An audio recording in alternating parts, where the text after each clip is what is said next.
Okay, so I have some people who want me to stick their laundry in for them when mine is done. She wanted to know if I'm going to be using both dryers too. And I said, yes, I will. Anyways, back to thinking about your baby. So, breast milk or formula, or both. When I was pregnant with my firstborn son, I bottle fed. I had an aunt, Patty, who was like, you know what, you should nurse. You should. It's great. I nurse mine and it's wonderful. And I'm just like, nope. Ain't happening. So, I didn't. I was just like, no way. So I felt like, for me to even be pregnant was, it was great that I was pregnant. I wanted to be pregnant. But, that was enough for me to try to get through that and hear the horror stories from my Aunt Kim about a woman in the hospital screaming in the hospital and, trying to get through the pain of being pregnant. So, or having birth, not being pregnant. But I had a lot of horror stories and I hate pain.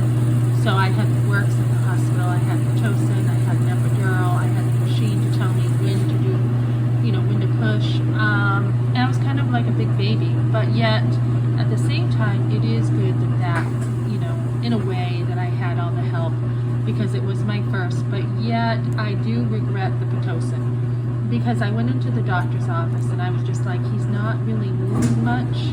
And looking back, I probably could have, had like a candy bar or something to help him move. He just wasn't ready. Even coming out, he was not ready. He was a little cone head because they used forceps to pull him out once they got the Pitocin going. And like I said, my placenta started to separate. And I was in the hospital for 3 days with my first one. And I could have definitely lost him. So the second time I went into Concord Hospital in New Hampshire, I was like, okay, I am going natural after that one. So all I had was, at one point, I had a shot of Demulin just to take the edge off. It really did nothing for me. Really, it was nothing. But this was a real quick delivery. The night before, we were celebrating Christmas Eve, we were celebrating Christmas, and my back was starting to hurt. And this was, I've always had back labor with my deliveries, so I just was like, I think it's a time, So the next day it snowed. It was a beautiful ride to the hospital, and it was, got there, and he was born pretty close to when we got there. So that was in the afternoon, right around 1:15 or so. I don't have all my paperwork in front of me, but right about 1:15. And my firstborn was 7.5 pounds, and he was, I believe, 8'10". And he was just out fast.